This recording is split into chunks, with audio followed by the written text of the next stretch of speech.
Okay, Adam, let's talk a little basketball. The Tar Heels have their first official practice of the year. Comes on Monday. Again, as we said, they have practiced some. You can practice more in the offseason now than you used to be able to. Live action coming up in a couple of weeks, October 13th. And Tar Heels are going at it. You were there the whole day on Monday. What'd you see? Well, I think really we saw what we saw last week when the Tar Heels practiced, just not real practice somehow. And there's still roughly around 40 practices before the first game, which that's a high number. That seems like a lot. Before you play the actual season opener. The Tar Heels are competitive. All the 5-on-5 periods, you've got 10 legit ACC basketball players on the court. Did some of them played last year for other ACC teams? Yes. So that takes a little bit of getting used to. But I thought it was very competitive. There's a story on GoHeels.com about it. I don't know how much of this made it in there, so if you've already read this, just ignore it. Hubert Davis gave his team a written test before the first practice. He had given them the same written test over the summer. Apparently not everyone got an A+. Just kind of about the foundations of how he wants the team to play and what he thinks the core things Carolina needs to do well are in order to be successful.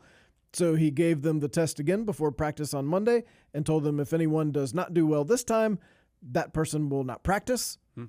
Everyone was there, so I take it everyone did well, which I think is wise when the head coach gives you a test and says if you don't do well, you won't play. You should study. So I thought that was good.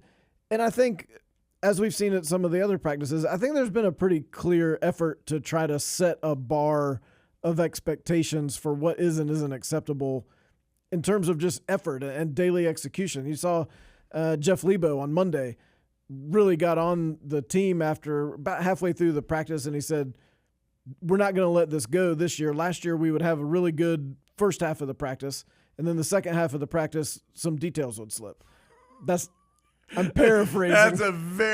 You used some editorial license on the message is correct. I'm paraphrasing. Yeah. And that he wanted a full 2-hour practice with everyone actively paying attention and executing the way they're supposed to.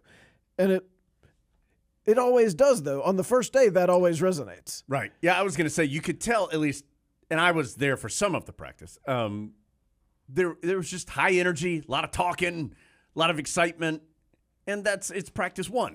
You hope it's that way on practice 35, but it's not as easy on practice 35 as it is in practice one. So, but I think for practice one, you got what you wanted to get. And you alluded to this earlier, Adam, and I think we talked about it some in the summer when we saw the Tar Heels play some. This just seems there's a lot of Elijah Huzzies out there. There's just a lot of guys who know how to play. And that doesn't mean Carolina's going undefeated or anything, but I do feel like, if this makes sense, the level of basketball player that Carolina has increased. And by that, there's just more guys who seem to know the game and understand the game. And that sounds mean, and I don't mean it mean about anybody previously, but I just feel that way about this group. It's true.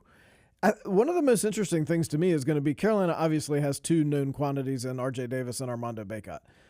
How do the unknown quantities make those known quantities different or better? Because I think there's the wrong perception that this is going to somehow be the RJ and Armando show. And I think if that's what happens, then Carolina isn't as good as we all hope they'll be. I think if Carolina's going to be as good as we hope they'll be, this is really going to be a team on which RJ Davis and Armando Bacot are a part, but not the be-all, end-all of can the Tar Heels win depends solely on them. The Tar Heels have some other options, and I think the way all those fit together ultimately determines how far they take it. Okay, Adam, what's your record prediction? No, I'm just joking. The one guy we haven't talked as much about, I think, in terms of the new guys, is Jalen Withers. He's a really interesting player because obviously he played at Louisville last year. They were bad, really bad. But he does some things that Carolina has needed, especially last year, in terms of just being able to make some physical plays. I mean, we saw him. He had a dunk on Monday that you haven't seen a Tar Heel do in a game here lately. Yes, it was impressive. those types of physical plays that if he could do that same thing on defense and not do some of the things that Carolina doesn't need him to do, like he doesn't need to shoot 5 threes a game, more than likely. So if everyone's willing to do the things that they do really well, then I think you've got a chance. But sometimes in 2023, that's a struggle to persuade everyone what they do well, but more importantly, what they do not do well, and get them to buy into that. I think this is and you got to stay healthy and all those things that we understand. Feels like this is a well-constructed team. I mean, it just feels like they've got all the bases covered as far as things that you need to be successful. Some good physical guys down low, some good shooters, some ball handlers. I mean, just some athleticism. I think Carolina's upgraded in that area. It just feels to me like it is well put together. And as we've talked about on here, I really think adding a Okonkwo, sooner or later I'm going to get that at the last second. Yeah, sneaky good addition. People are going to be happy with that because Justin Knox action. Yeah, but even in more of a way of like, if I could imagine one guy, it would be this guy who only can do these things, but these are the things Carolina needs. He's been effective just being a physical presence under the basket and blocking a shot or two, getting an offensive rebound here and there, setting a screen, and it seems like he's willing to do those things. And that's exactly what Carolina needed in the paint.